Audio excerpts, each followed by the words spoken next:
Jordan, your calm voice and demeanor has and will always be my safe space. So I vow to always be your safe space and to always protect your heart. You and I have learned what the true meaning is to be in sickness and health. When I was pretty sick, each and every time you woke up, you were always there in the hospital.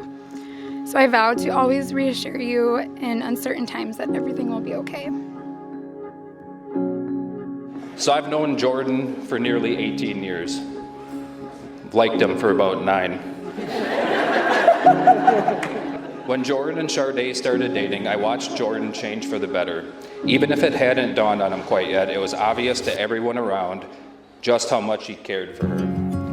Sade balanced out Jordan quite well. She's beautiful, obviously.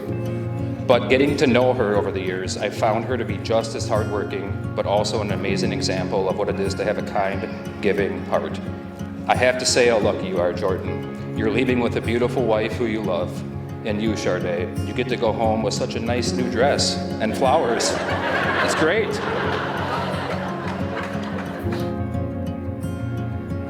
Sade, who would have thought all it took for you to say yes was that one little piece of cheesecake I cracked open on that random night in Milwaukee. Through all our years together, that special night in Milwaukee, because there's no one I'd rather go through this life with than you, I vow to always love you, root for you, and cheer for you.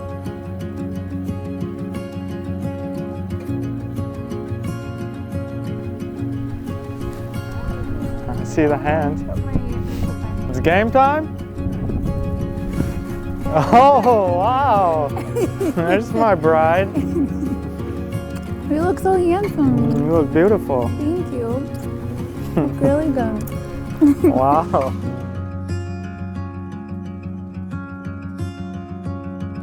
So for me, Sade grew up, she was a little girl. I said to myself, there is no one good enough to marry her. Nobody. So one day, Sade calls me up on the phone and we're talking or whatever. She said, Dad, I met somebody. And I was like, oh, here we go again. Like, who? She said, his name is Jordan and he's a professional basketball player. I said, my prayers have been answered. Thank you. Thank you. But seriously, I think Wade had mentioned it earlier. Sade was in a hospital for a moment, and while she was in the hospital, I ain't gonna tell him how I know where he was, but he stood by her side 24/7, 3 days straight. And I said to myself that if she marries this man, I have no choice but to accept. So I had interviewed him before he even knew he was being interviewed. My favorite nights are you and I talking for hours with our favorite wine after a stressful day. And I vow to always remind you to laugh and to keep laughing. I don't think there's anyone in this world that is more obsessed with basketball and old school jerseys, like literally. So I vow to be supportive when you are talking about basketball and when I'm probably thinking about what I'm going to eat next. Thank you for being you. I love you and I can't to see what's next in store for us. Sade was one of the very first people that I met. And when I say that, I mean I was a baby and she was my older sister.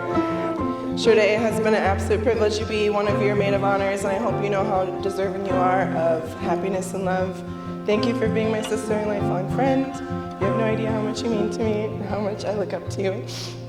Love you forever and always. I promise to change the cat litter when you don't feel like it. Sometimes. I will actually plan date nights that don't just include Brewers and Bucks games. I promise to be your partner for life and vow to be grateful for every day I share with you and appreciate your presence by my side every day. I vow to make our family's happiness my priority. Sade, I love you and really cannot wait to start this life with you and grow older together. And now, by the power vested in me, in the state of Wisconsin, I now pronounce you husband and wife. Jordan, kiss your beautiful bride. Ladies and gentlemen, for the first time, I am proud to present to you Mr. and Mrs. Kappen.